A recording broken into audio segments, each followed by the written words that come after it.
Now, before we wrap things up, there's something that's been on top of my mind since the beginning, because I love to hear more about the origin and the vision behind Arivonix. So, Karthik, where did that vision come from?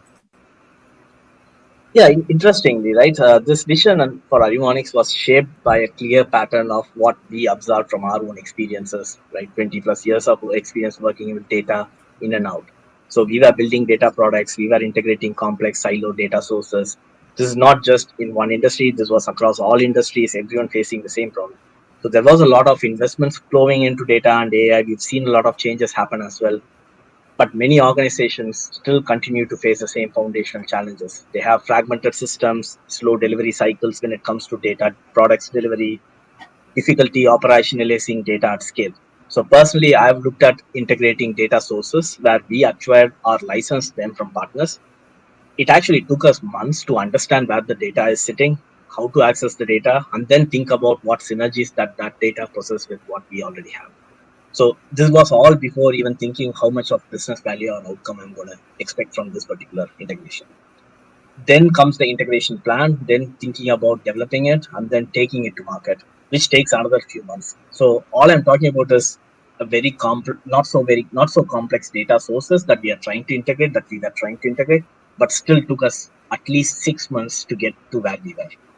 So this problem wasn't just because of lack of tools that was out there, Hmm. but the problem was there were a lot of disconnected ones, each solving part of the problem.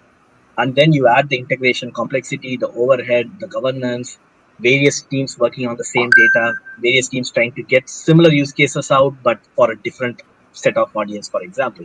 All of this had to be done in sequence. This delayed execution significantly. And the worst thing is, the business users and the product teams, which I used to represent, are the last ones to get hold of this data. But we were the key decision makers and budget holders to start with. But for us to get to that data product, it took us at least 6 to 9 months. So Yeah. Arivonix was actually created to address this particular gap. Our goal was to build a unified data fabric platform that simplifies how data is connected, governed, integrated, activated, so teams can actually move faster, make more informed decisions, get better value of data, and make sure they are deploying AI and data analytics strategy with confidence. So we focused on reducing these complexities and inefficiencies across the data architecture and lifecycle, making sure organizations are enabled to achieve better outcomes, not just from an infrastructure perspective. So, in a nutshell, what usually takes months to build and get a data product to a customer or to a client now takes less than or days with Arivonix. Hmm. So that's how we came up with this vision. I'm sure Jen can add more to it. Yeah, Jay, if you wouldn't mind, if you can tell me a little bit about how you see Arivonix maybe solving some of the gaps in the current market. Yes, I can definitely add, like I see how relevant this vision it helps in the current market.